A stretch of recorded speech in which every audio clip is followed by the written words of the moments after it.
Well, as Doug's been telling us all day, it's going to be very cold outside. Some leaves are just starting to fall, but when it comes to your garden, never too early to begin planning for next season. You could even start doing some planting now.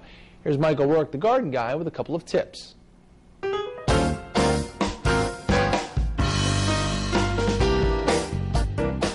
Next year's color. It's a little early to start thinking about that. Heck no.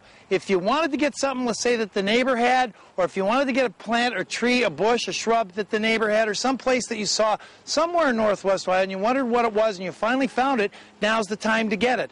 Don't worry about the top growth. Yeah, if you have a deciduous tree such as this dogwood behind us here, and it's going to be losing its leaves, it's not going to look too flattering right away. But next year, you're preparing for next year. Let's take this dogwood, for instance. If you can go to a garden center or a nursery and find a beautiful dogwood, you have a northeasterly exposure, you can go ahead and protect it from the southwest prevailing winds. First things first, as you can see, they're starting to set their buds up for next year's blossom. I want you to go ahead and get yourself a product called bone meal.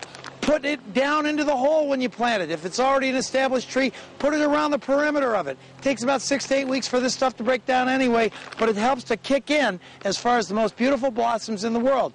Another way to ensure that it's not going to get beat up by the wind in the wintertime is to get yourself an anti-desiccant. Get it, spray it on the buds, leave it alone, and enjoy the rest of the year knowing that you're going to have the beautiful color that you've always wanted.